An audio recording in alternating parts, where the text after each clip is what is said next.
उद्धव जी कहते हैं 4 प्रकार के पारायण होते हैं भागवत जी के। कौन कौन? बोले पहला पारायण है सात्विक। सात्विक पारायण क्या है? बोले मासेन ऋतुना वापी, 1 महीने की कथा अथवा 2 महीने की कथा। ऋतु माने 2 महीने की ऋतु होती है।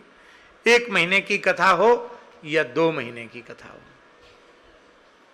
ये सात्विक पारायण है भागवत जी का। वो वस्तुतः भागवत इतना बृहद ग्रंथ है कि अच्छी बात तो है कि 2 महीने कथा होनी चाहिए।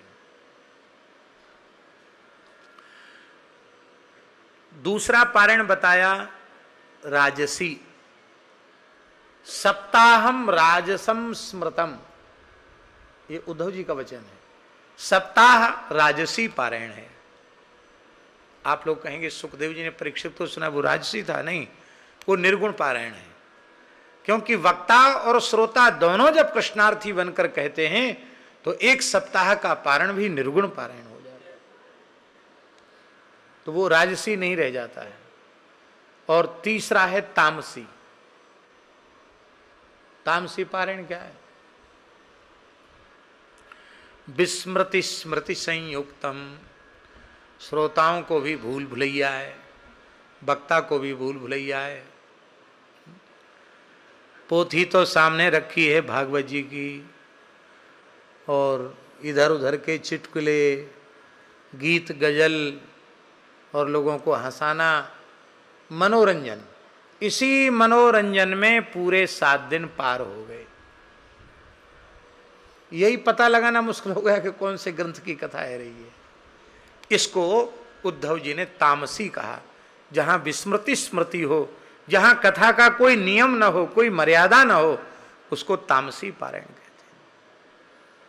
इस समय पारायण सात्विक तो हो ही नहीं रहे हैं, प्रायः राजसी भी नहीं हो रहे हैं, प्रायः तामसी पारायण ही हो रहे हैं। तामसी पारायण हो रहे हैं। अब एक और परंपरा चल पड़ी है, आपको पता नहीं होगा। झांकी वाले संग चलते हैं कथाबाज को। एक जगह कथा है रही, हमारे एक महात्मा थे राम सेवक दास जी, अब उनका शरीर नहीं है, बहुत अच्छे महात्मा थे। महाराज जी भक्तमाली जी कहते थे उनको, लश्करी महात्मा थे। वो कहे की जगह कथा हो रही थी तो आज सुदामा चरित्र होगा, सुदामा चरित्र होगा। तो व्यास जी तो बन गए कृष्ण, और एक दुबला पतला पंडित अपने संग लाए होंगे, दुबरो पतरो सो, सूखो दुबरो सो, लटो दुबरो सो, सुदामा जैसो। एक दुबरो पतरो ब्राह्मण आयो, पगड़ी वगड़ी बांध के। कथा तो बिल्कुल नहीं भाई, बस जैसे ही सुदामा जी आए, द्वारकाधीश कृष्ण, आओ महाराज, व्यास जी कूदे व्यासासन से, सुदामा सुदामा सुदामा कह गए।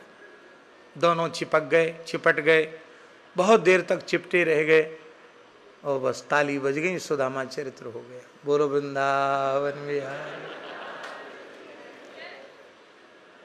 देखो झांकी वारों के धंधे चल रहे हैं, हम उसके विरोधी नहीं, खूब चलाओ, अच्छी बात है, पर ये विनम्र प्रार्थना है, ये सब काम जितना ज़्यादा नाटक आप करोगे उतना अधिक भगवान की कथा के रस से वंचित रह जाओगे। इसलिए आपको झांकी दर्शन करना है तो मर्यादित जो मंडली हैं, रास की पुरानी मंडली हैं, जो मर्यादा में, प्राचीन ब्रज की मर्यादा में लीला करते हैं, जैसे श्री फतेह कृष्ण जी हैं, श्री राम जी हैं, और भी हमारे ब्रज के तमाम रसधारी हैं जो प्राचीन परंपरा से लीला करते हैं, उनको श्रद्धापूर्वक आमंत्रित करो। अच्छी बात है, एक समय कथा सुन लो, एक समय लीला का दर्शन कर लो, दोनों आनंद हो जाएंगे। लीला का रस भी बना रहेगा, कथा का रस भी बना रहेगा। लेकिन ये मिली जुली सरकार ठीक नहीं है, ये ठीक नहीं है।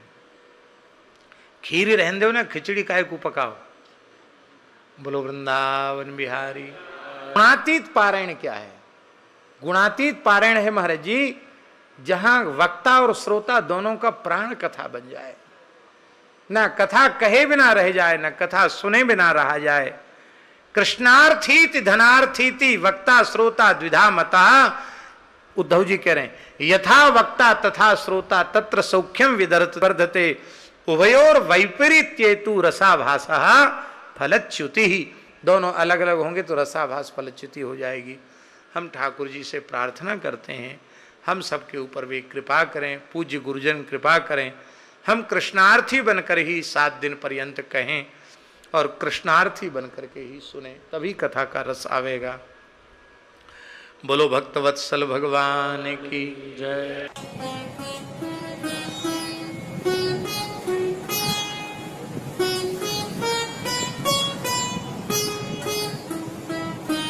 श्री सीताराम प्रतिदिन सत्संग एवं दर्शन के लिए श्री महाराज जी के ऑफिशियल चैनल को जरूर सब्सक्राइब करें।